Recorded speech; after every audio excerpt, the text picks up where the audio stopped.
नमस्कार। Welcome to H P Amit education. आज हम बड़े दिनों के बाद H P L T commission के ऊपर बात करेंगे। बहुत से मैसेज मुझे आजकल एल टी कमीशन के रिगार्डिंग रहते हैं कि सर हमारा कमीशन होगा नहीं होगा, इसके ऊपर थोड़ा सा डिटेल में बताएं।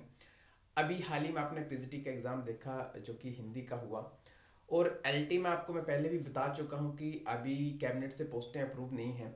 जब कैबिनेट से पोस्टें अप्रूव होती हैं उसके बाद ही जो वो कमीशंस आते हैं। ना ही अभी बैच बेस्ड रिक्रूटमेंट हुई है और ना ही जो अभी कमीशन के लिए पोस्टें रिकमेंड हैं।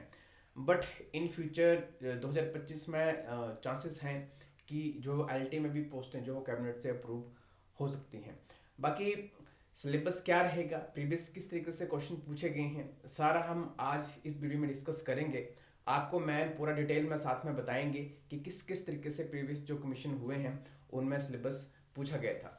थोड़ा सा आपको मैं क्लियर कर दूं कि जैसे आप कमीशन का पूछते हैं कि जो कमीशन होंगे वो किस तरीके से हो सकते हैं। तो जो कमीशन है मोस्टली हमारे पास तीन कमीशन यहाँ पर है। जैसे जो क्लास 1 और क्लास 2 की रिक्रूटमेंट करवाता है public service commission. Public service commission mostly जो क्लास 1 के एग्जाम होते हैं, क्लास 1 मीन्स जो ऑफिसर कैडर के एग्जाम होते हैं, इसके साथ साथ वो हायर एजुकेशन में भी एग्जाम करवाता है। जैसे पीजीटी के एग्जाम हो गए, ठीक है, अलाइड के एग्जाम हो गए, अलाइड के भी उन्होंने अभी एग्जाम करवाए, तो वो भी क्लास सी की रिक्रूटमेंट में आते हैं। और ये कुछ एग्जाम जो कि वो भी पब्लिक सर्विस कमीशन करवाता है। जैसे टीजीटी में पोस्टें अप्रूव है, जेवीटी में पोस्टें अप्रूव है, उनकी ऑलमोस्ट जो 50% रिक्रूटमेंट है वो बैच बैच के थ्रू कंप्लीट हुई है। बाकी की जो रिमेनिंग रिक्रूटमेंट है वो कमीशन के थ्रू हो सकती है। तो जेबीटी का तो मे भी हो सकता है कि वो जल्दी अपडेट मिल जाए। इसके साथ टीजीटी में भी चांसेस हैं कि उनके भी कमीशन आ सकते हैं। और इन फ्यूचर एलटी की भी मैंने आपसे बात करी कि उनका भी कमीशन आ सकता है, बट अभी जो पोस्टें एलटी के अप्रूव नहीं है। तो जो पब्लिक सर्विस कमीशन है, एक कमीशन हमारे पास है। कमीशन जो होते हैं उनके ऊपर डिपेंड करता है कि एग्जाम का पैटर्न क्या होगा। ऑलमोस्ट सिलेबस हमें वैसा का वैसा देखने को मिलता है जैसे आपने पीजीटी में भी देखा। पेपर 1 पेपर 2 का सेटअप था। पेपर 1 सारा ही जीके पार्ट से रिलेटेड था और पेपर 2 आपका सब्जेक्टिव पार्ट था। तो वो पब्लिक सर्विस कमीशन का पैटर्न था। इसके साथ साथ अभी नया राज्य चयन आयोग बना है, एच पी आर सी के नाम से हम उसे जानते हैं, ठीक है। इसका सीबीटी पैटर्न है कि हम सीबीटी फॉर्म में एग्जाम करवाएंगे। बट हाल ही में विधानसभा में क्वेश्चन पूछा गया था जो विपक्ष की पार्टी थी उनके द्वारा कि जो एचपीआरसी है उनका किस तरीके से आप जो है एग्जाम करवाने के लिए आगे बढ़ रहे हैं, मींस कि आपके पास एजेंसी कौन सी है। तो अभी गवर्नमेंट ने वहां पर जवाब दिया था कि हमारे पास कोई भी ऑथेंटिक एजेंसी नहीं है, बट हम ऑफलाइन पैटर्न में भी जा सकते हैं, ठीक है। तो जरूरी नहीं है कि यहाँ से सीबीटी पैटर्न होगा। और इसके साथ जो हमारा बोर्ड है, ठीक है, ये तीन प्लेटफॉर्म है जहां से कमीशन के एग्जाम मोस्टली होते हैं, ठीक है। मोस्टली जो एग्जाम होते हैं क्लास सी के रिक्रूटमेंट के, वो जो हमारा ये एच पी आर सी है यहाँ से होते हैं, क्योंकि स्पेशली क्लास सी की रिक्रूटमेंट के लिए बना था। और बाकी आपको मैंने पब्लिक सर्विस कमीशन के बारे में बता दिया। और कई बार जो है गवर्नमेंट की अप्रोच बोर्ड से भी रहती है, इसलिए बोर्ड का भी आपको मैंने यहाँ पे बता दिया। पब्लिक सर्विस कमीशन का पैटर्न, पेपर 1 पेपर 2 का पैटर्न इसका है, ठीक है। पेपर 1 पेपर 2 आप जो पूछते हैं वो इसका पैटर्न है, ठीक है। और एच पी आर सी से अभी सिंगल विंडो की बात हो रही है कि अगर यहाँ से एग्जाम होगा तो सिंगल विंडो के थ्रू एग्जाम होगा, मींस कि एक ही एग्जाम होगा। और बोर्ड से रिकमेंडेशन तो मांगी थी बट ये फुलफिल हुआ नहीं। बट यहाँ से भी चांसेस होते हैं कि जैसे नॉर्मली आप टैट के एग्जाम देखते हैं तो बोर्ड का स्ट्रक्चर उस मोस्टली उस तरीके का ही रहता है। बाकी आगे मैम आपको जो प्रीवियस कमीशन हुए हैं उनके बारे में डिटेल में आपको बताएंगे कि किस तरीके से प्रीवियस कमीशन हुए हैं। बाकी हमारे कोर्सेज भी चलते हैं यहाँ पर, आप व्हाट्सएप पे हमें इन्फॉर्म कर सकते हैं, यहाँ पर आप दे सकते हैं।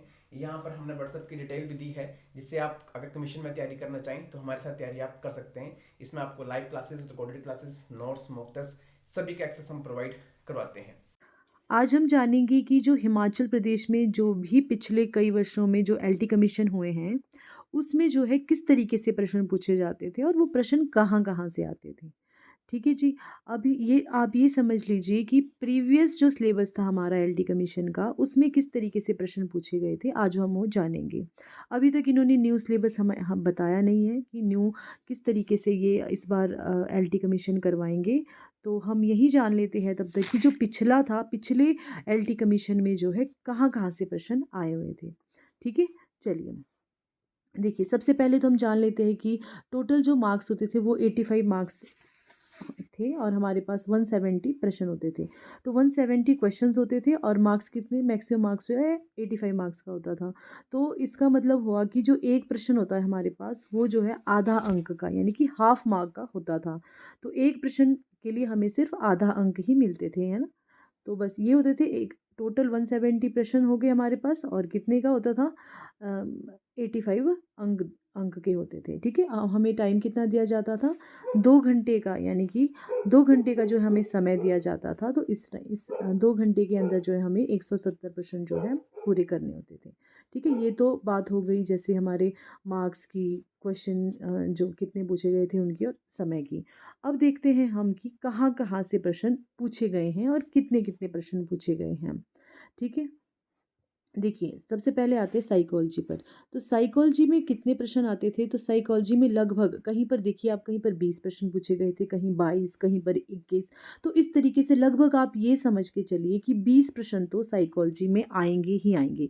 मतलब पिछले पिछले जो हमारे पास क्वेश्चन पेपर है उसमें जो है 20 प्रश्न तो साइकोलॉजी के दिए ही हुए होते थे। ठीक है जी? तो साइकोलॉजी भी बहुत इम्पोर्टेंट है हमारे लिए। अगर इस बार भी ऐसा ही प्रश्न आया जैसे अभी तक जो चला आ रहा है, उस हिसाब से तो साइकोलॉजी में जो है हमारे पास बहुत इम्पोर्टेंट है पढ़ने के लिए। ठीक है, अब देखिए एचपीजीके की बात करें तो एचपीजीके में भी लगभग 15 प्रश्न जो है वो पूछे ही जाते हैं। तो 15 आप लेके चलिए कि हाँ, सिर्फ 15, एक दो क्वेश्चन आगे पीछे हो जाते हैं, कभी ज़्यादा पूछ लिया जाता है, कभी कम पूछ लिया जाता है। मतलब आप ये लगा के चलिए कि 15 प्रश्न तो पूछे ही गए हैं एचपीजी के। ठीक है, 5 देखिए, 5 करंट के पूछे जाते हैं और रीजनिंग के भी आए होते हैं, तो 5 प्रश्न जो है रीजनिंग के भी पूछे ही जाते हैं।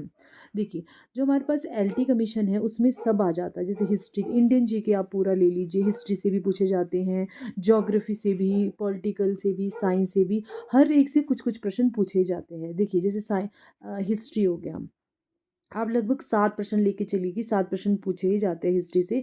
कहीं पर 6 थे, कहीं 7 थे, कहीं पर 8 थे, ऐसे-ऐसे पूछे गए थे। ठीक है? अब ज्योग्राफी में भी देखिए आप, ज्योग्राफी में भी 5 प्रश्न आए हुए थे। लगभग मतलब 3-4 जो क्वेश्चन पेपर हैं उनके हिसाब से मैं आपको बता रही हूँ कि लगभग जो है 5 प्रश्न जो है इसमें पूछे ही गए हैं। फिर पॉलिटिकल की बात करें तो पॉलिटिकल में भी 5 प्रश्न हो गए। साइंस में भी कहीं-कहीं पर 4 प्रश्न थे, कहीं-कहीं पर 5 प्रश्न पूछे गए थे। ठीक है जी? इस तरीके से कि हमें हर हर एक सब्जेक्ट पर नज़र डालनी है, हमने हर एक सब्जेक्ट इसके लिए पढ़ना होता है। ठीक है, इंग्लिश से भी जो है 4 प्रश्न पूछे जाते हैं, कहीं कहीं पर 5 प्रश्न हो जाते हैं।